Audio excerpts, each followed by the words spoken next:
Hello everyone, Don Antonio from the Cigar Castle, and tonight I'm going to review 4 cigars for you, and in addition show you a new relighting technique that I learned recently that I saw a fella do on the Cigar Daily YouTube channel.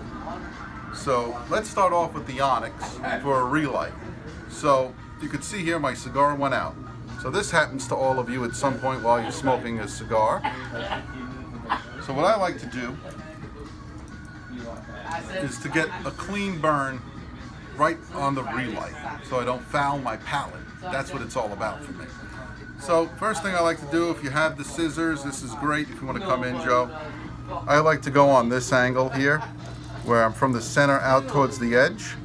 This ensures that one swipe this way, which can crack the outer shell or the wrapper of the cigar. I just come in and neatly remove all of the burnt parts away, because that's going to be more difficult to relight and get the temperature way too hot for it to taste good, right? We learned that. When we relight at a high heat, or light at a high heat, we're going to get that sulfur quality, which does not taste pleasant and can foul your palate. Alright, so I'm tapping out some of the ash. You can see I'm down to some good clean tobacco. Now, like always, we're going to toast the cigar again. Going to go in, not too high of a temperature, just kind of toast it nice. I'm going to give it a blow since it's my cigar. Go back in. And I'm just trying to accomplish the orange with some white ash. I can't really get down that pit easily without heating up the cigar too much, so I'm not worried so much about that. We're going to catch that on this new relight technique. I tried it with some customers tonight and it worked well for them as well. So we're good in orange now. Touch up. Okay, now this technique requires you to blow out through the cigar with the lighter held to it. What that's going to do is catch the tar in the cigar that's going to really make it taste foul and burn it out. And then when you take a drawer, it's clean. Even though it looks like it's getting too hot, it's not. And I'm going to show you because it's like a soft flame. So I'm going to start purging out, blowing out through the cigar.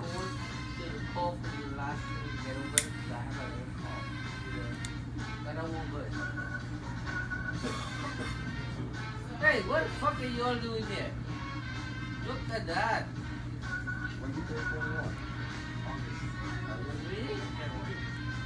Clean. Tastes just every bit as good as when I was smoking it before it went out. Right on the initial relight draw. I'm going to do it again because it's not lit all the way down the center. But if you could notice, I'm going to try to turn a little to the side. The reason why it's not getting too hot, even though the flame is going, it's off of the cigar. It's in the fumes that I'm blowing out through the cigar. It's really remarkable.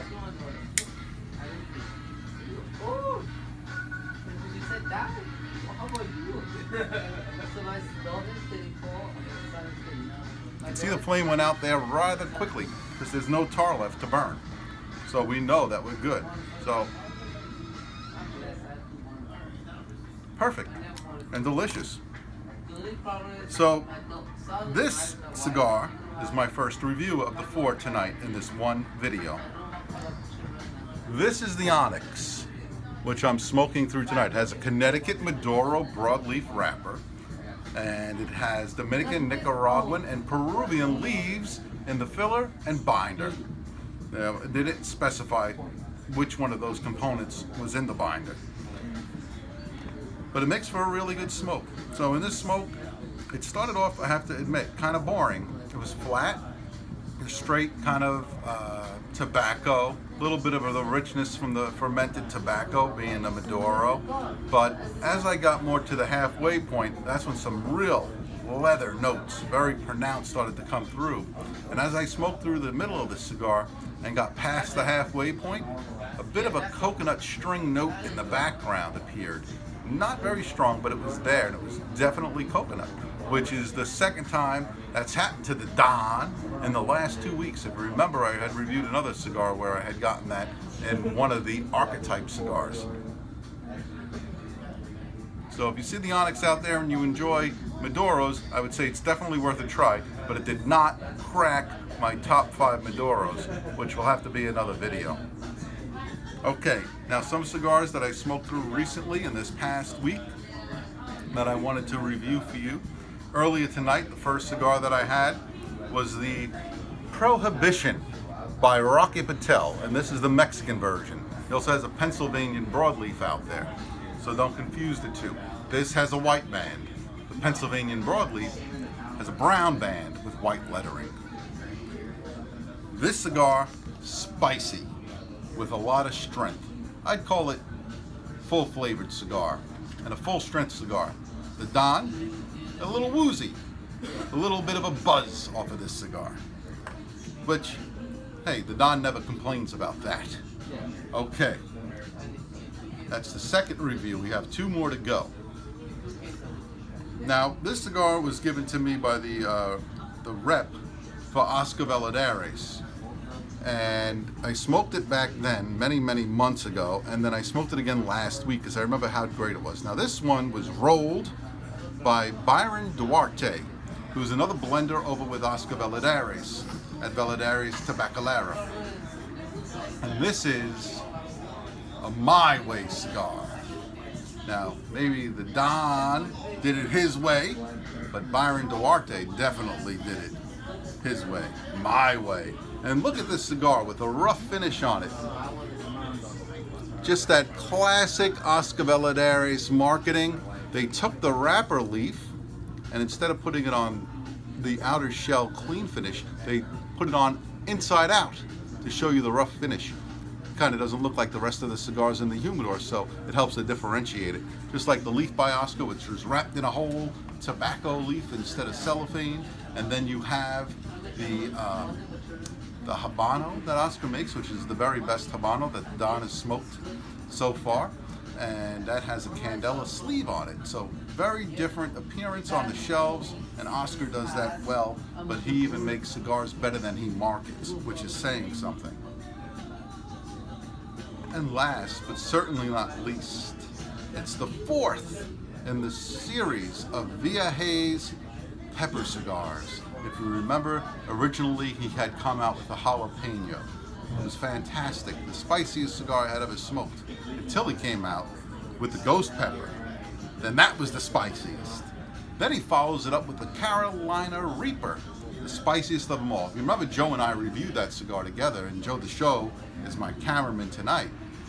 And we had smoke not coming just out of our mouth and nostrils, but our ears as well. Okay, but now it's time to reveal, and we might be the only place, Cigar Castle here in Tampa, Florida, 56th and Fowler Avenue, to have this cigar. I don't know who else carries Viaje, but the 4th is the Scotch Bonnet, and I would say by far and away the best in the pepper series. Not the spiciest, but for my taste, the best. Had plenty of spice, especially on the retrohale. You might be wondering, does Viaje infuse these cigars with the pepper? Well, at first I thought they must have been, because the jalapeno did taste like jalapeno, and there was so much spice in all these cigars, you would think that there was pepper infused in them somehow. But it turns out, I found out through Rick over at Blue Torch, that they only use Ligero to achieve the spiciness in their cigars. And they did a phenomenal job on this one. The spice was really supported with a leathery kind of a black leather taste. It was really one of the best cigars I've smoked in a while. So I highly recommend this one. Now these are in limited supplies, like all Viaje cigars, and we only have 2 boxes. One has already been opened, obviously. We've already sold more than halfway through that box. So we've got less than 30 left in the shop. So if you want one, and if you like spice in your cigars and you love phenomenal cigars, then you had better get in here and soon, because people are buying them 2 and 3 at a time. So that's the Don's 4 cigar review and a new relighting technique for you. And this is going to have to be, for now, Don Antonio signing off.